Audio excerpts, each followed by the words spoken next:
지난 주말 해외 증시 마감 동향과 주 소식들 외신 통해서 확인해 보겠습니다.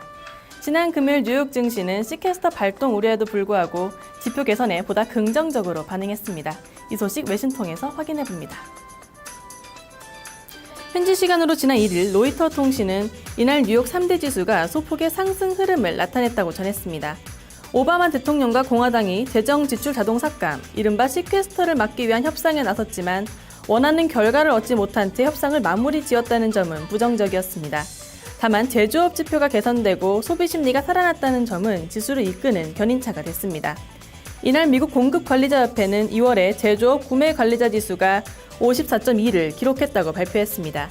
이는 지난 2011년 6월 이후 가장 높은 수준으로 전달과 전망치를 모두 크게 웃돌았습니다. 지난 1월 미국인들이 소득 감소에도 소비를 늘렸다는 점 역시 매우 고무적이었습니다. 상무부가 발표한 1월의 개인 소비 지수는 직전월보다 0.2% 증가했습니다. 전달에 이은 증가세로 전문가들의 예상치에도 부합했습니다. 앤드류 밀리간 스탠다드 라이프 인베스트먼트 투자 전략가는 정치적인 이슈에 투자자들이 의구심을 표하기도 했지만 이날의 지표는 이를 모두 상쇄시키기 충분했다고 전했습니다.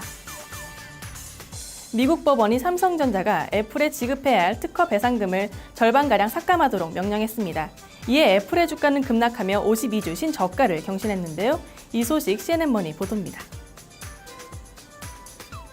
현지 시간으로 1일 CNN머니에 따르면 미국 캘리포니아 북부지방법원은 삼성전자가 애플에 지급해야 하는 배상금을 종전에 10억 5천만 달러에서 5억 9,950만 달러로 줄이라고 명령했습니다.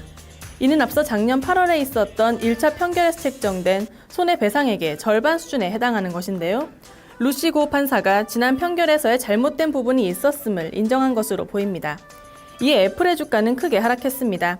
이날 애플은 전일보다 2.48% 하락한 430.47달러의 거래를 마쳤습니다. 장중 한때 429달러까지도 내려앉으며 52주 신저가를 경신한 것입니다.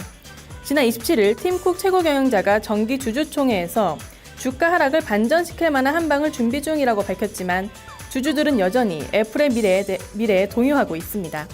한편 데이비드 아이논 그린라이트 캐피털 회장은 이날 뉴욕 연방법원에 제기했던 소송을 취하했습니다. 애플이 주주총회에서 우선주 발행 조항 삭제 안건을 철회하자 소송이 의미가 없다고 판단한 결과입니다. 이번 주에는 지난달 미국의 고용 보고서가 발표됩니다. 고용시장 개선세가 지속된 가운데 완만한 경제 성장이 예상되는데요. 자세한 내용 블룸버그 보도입니다.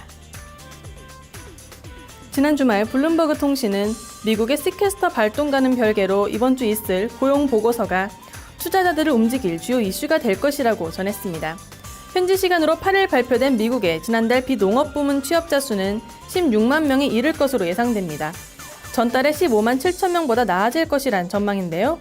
실업률은 전달과 동일한 7.9%를 유지할 것으로 보입니다. 고용시장의 개선은 미국 경제 회복의 바로미터로 꼽힙니다. 미국 경제의 70%를 소비가 차지하고 있는데요. 개인의 소득이 늘어나야 소비 역시 증가하기 때문입니다. 줄리아 코로나도 BNP 파리바 수석 이코노미스트는 아주 점진적이고 완만하게 시장이 개선되고 있다며 고용시장이 안정적인 모습을 보이고 있는 것은 긍정적이지만 상승 동력이 부족한 점은 우려를 낳는다고 진단했습니다.